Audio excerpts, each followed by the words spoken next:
Hello friends, मी दीपाली शिंदे ब्लॉगमध्ये तुमचं स्वागत आहे. आज आपण बघणार आहोत अगदी टेस्टी असे उपवासाचे वडे. उपवास म्हटलं की तेच साबुदाण्याची खिचडी वगैरे म्हटलं की खाण्यासाठी कंटाळा येतो. तर आज काहीतरी नवीन ट्राय करूया. आपण एक कढाई घेतलेली आहे, त्यामध्ये घेतलेला आहे आपण 1 वाटी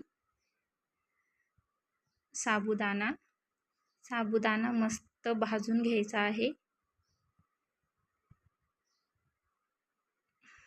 एक 3 ते 4 मिनिट भाजून घ्यायचा आहे. मस्त असा तडतडला पाहिजे. आता साबुदाणा थंड होण्यासाठी ठेवूया आणि एक बटाटा घेतलेला आहे कच्चं, ते अशा प्रकारे सोलून घ्यायचं आहे. पूर्णपणे सोलून घ्यायचं आहे.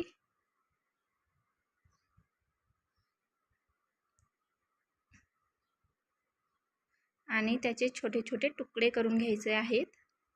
अशा प्रकारे छोटे छोटे तुकडे करायचे आहेत.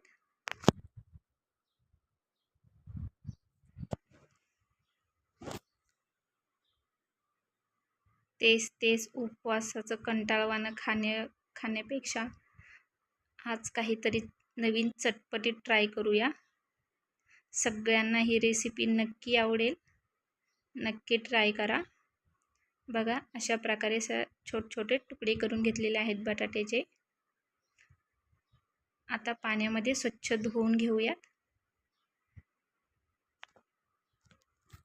आता आपला साबुदाणा थंड झालेला आहे, तो आपण एका मिक्सरच्या भांड्यामध्ये काढून घेणार आहोत. थंड करून घेतलेला आहे आणि आपण त्यामध्ये आता बटाटा घालणार आहोत चिरलेला. किंवा तुम्ही आधी साबुदाणा हा मिक्सरमध्ये फिरवून घेऊ शकता आणि मग बटाटा टाकलं तरी चालेल. मी सोबतच टाकलेलं आहे सर्व. थोडंसं दही, 4 हिरव्या मिरच्या, तुम्हाला कितपत तिखट पाहिजे त्यानुसार घ्यायच्या आहेत. चवीपुरतं मीठ आपण सर्व यात ॲड केलेलं आहे. आता फिरवून घेऊया. बघा, अशा प्रकारे मी फिरवून घेतलेलं आहे. आता थोडंसं पाणी घालूया. खूप पातळ नाही करायचं. थोडंसं आपण भज्याचं पीठ बनवतो तसं घट्टच ठेवायचं आहे. बघा, एकदम मस्त असं आपलं पीठ रेडी आहे. खूप बारीकही नाही आणि खूप ठोसरही नाही, असं बनवलेलं आहे. आता एका भांड्यात काढून घेऊया. मीठ वगैरे आपण सगळं घातलेलं आहे. आता आपण त्यामध्ये बघा घट्ट पातळ बघून घ्यायचं आहे. चवीनुसार थोडंसं सोडा घालायचा आहे. शेंगदाण्याचा कूट मस्त सर्व व्यवस्थित मिक्स करून घ्यायचं आहे. आता त्यामध्ये आपण थोडंसं पाणी ॲड करणार आहोत, कारण खूपच घट्ट झालेलं आहे. थोडंसं पाणी ॲड केलेलं आहे. साबुदाणा हा नंतर फुगला जातो. 5-1 मिनटं आपण त्याला रेस्ट देणार आहोत.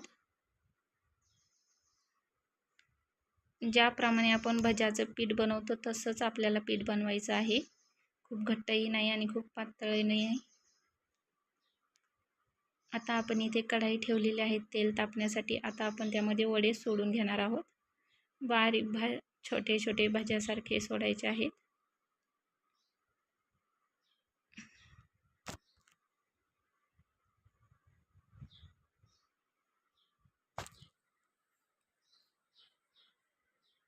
अशा प्रकारे आपण त्यामध्ये भजे सोडून घेणार आहोत. 2-1 मिनटं त्याला हलवायचं नाही. पूर्ण एका साईडने व्यवस्थित तळून घ्यायचे आहे, कारण ते सारखं हलवलं की ते चिकटले जातात. त्यामुळे आधी थोडंसं एक साईड पूर्णपणे जराशी तळून घ्यायची आहे. मस्त असा कलरही त्याचा चेंज होत आलेला आहे. बघा, तुम्हाला पाहिजे असेल तर जाळीने नाही उलटता आलं तर तुम्ही त्याला चमच्यानेही आधी ट्राय करू शकता.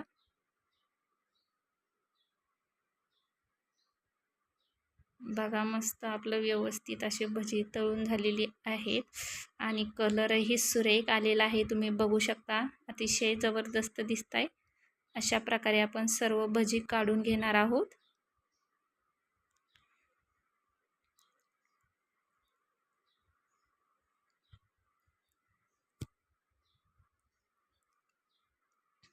खूप जास्त नाही सोडायचे, 4 ते 5च आपण त्यामध्ये सोडणार आहोत भजे. बघा मस्त कलरही खूप छान आलेला आहे त्याला. अशा प्रकारे आपण सर्व भजी काढून घेतलेली आहेत. चला तर एका डिशमध्ये काढून घेऊया. बघा मस्त एकदम कुरकुरीत अशी टेस्टी भजी झालेली आहेत आपली रेडी. सगळ्यांनी नक्की रेसिपी ट्राय करा आणि आवडल्यास कमेंट करा. दिसायलाही किती छान दिसत आहेत बघा आणि खायला तर खूपच सुंदर लागतात. बघा एकदम खुसखुशीत अशी झालेली आहेत. मस्त असं कडक पण आलेलं आहे त्याला. व्हिडिओ पूर्ण बघा. थँक्यू.